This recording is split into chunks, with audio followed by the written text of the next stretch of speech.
আপনি আমি না চিনলেও সেদিন কিন্তু গোলাম মোল্লা রনি কিন্তু ঠিকই চিনেছিল ধর্ম ব্যবসায়ীদের ব্যাপারে। দেখেন সংসদে কি বলেছিল, শুনুন ভিডিওটা।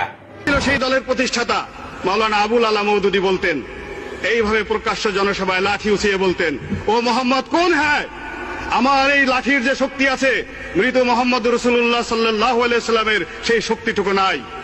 এই হলো তাদের ইসলাম, এই হলো তাদের ধর্ম। যদি ধরেন আর ইতিহাস পিছনে যান, জামায়াত ইসলামী যে তথ্যের ভিত্তিতে রাজনীতি করে সেই তথ্যকে বলা হয় মওদুদিবাদ। মাওলানা আবুল আলা মওদুদী যে তথ্যের ভিত্তিতে রাজনীতি শুরু করেছিল তাকে বলা হয় ওয়াহাবিবাদ। 1756 থেকে 1786 খ্রিস্টাব্দ পর্যন্ত সৌদি আরবের মাটিতে এই মাওলানা আবু ওয়াহাব নজদি যে রাজনীতি শুরু করেছিলেন, আল্লাহ রাসূলকে অবমাননা রাজনীতি, যে রাজনীতি শুরু করেছিলেন সাহাবা একরামদের অবমাননা রাজনীতি, সমস্ত 10,000 সাহাবীদের সমস্ত কবর তিনি ভেঙে চুরমার করে দিয়েছিলেন।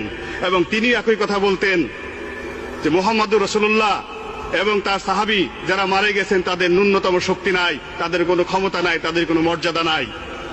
সেই রাজনীতি যদি এই জমিনে হয় তাহলে বর্তমান প্রেক্ষাপটে মাননীয় স্পিকার, যদি এই দেশে জামায়াত ইসলামী আসে এদেশের শহীদ মিনার থাকবে না।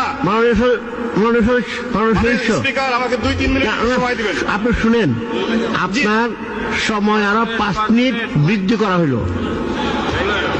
মাননীয় স্পিকার,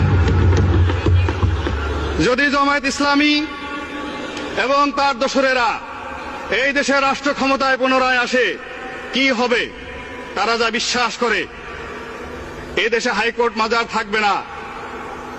এই দেশে তারা প্রথম যে কাজ করবে এই জিয়াউর রহমানের মাজার তারা নিজের হাতে ভেঙে ফেলবে সেই দিন।